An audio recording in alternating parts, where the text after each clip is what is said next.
জন্য আমরা ইনসাফের প্রতীকের সাথে শাপলা কলি, আমরা নাহিদ ইসলাম যিনি জাতীয় নাগরিক পার্টির আহ্বায়ক, তার হাতে আমরা তুলে দিচ্ছি।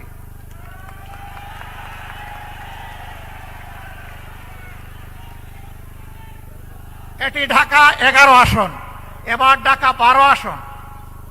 ঢাকা 12 আসনে বাংলাদেশ ইসলামী ছাত্র শিবিরের প্রতি বাংলাদেশ জামাতে ইসলামীর কেন্দ্রীয় নির্বাহী পরিষদের সম্মানিত সদস্য জনাব সাইফুল আলম খান মিলন, তার হাতে আমরা পাল্লা তুলে দিলাম।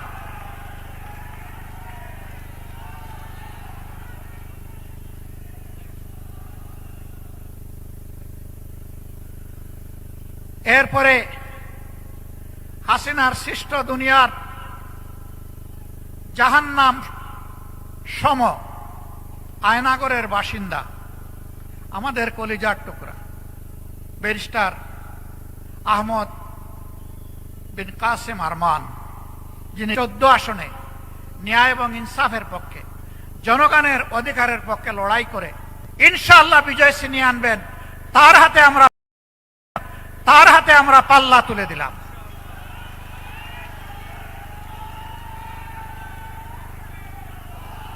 ডান দিকে আসবে, ডান দিকে, বাম দিকে না, ডান দিকে। যারা আসবেন ডান দিকে আসবেন। এরপরে পার্শ্ববর্তী আসন ঢাকা 16 আসনে সেনাবাহিনীর সাবেক একজন কর্মকর্তা কর্নেল জনাব আব্দুল বাতেন সাহেবের হাতে আমরা ইনসাফে আল্লাহ তুলে দিচ্ছি। এই আশায় এবং এই আহ্বানে 16 নম্বর আসনের ভোটাররা ইনশাআল্লাহ বিপুল ভোটে দাড়িপাল্লাকে বিজয়ী করবেন ইনশাআল্লাহ।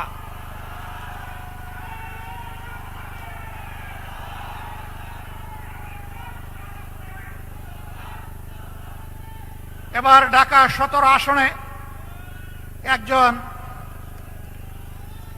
দক্ষ চিকিৎসক,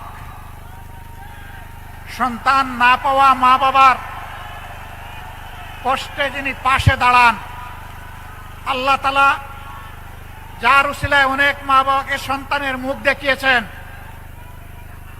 আজীবন যিনি একজন সমাজসেবক, আমি বলি যে ওর রক্তে সমাজসেবার নেশা।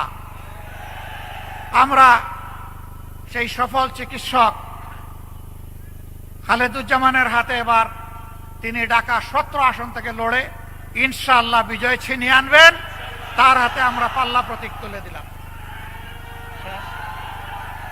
আলহামদুলিল্লাহ।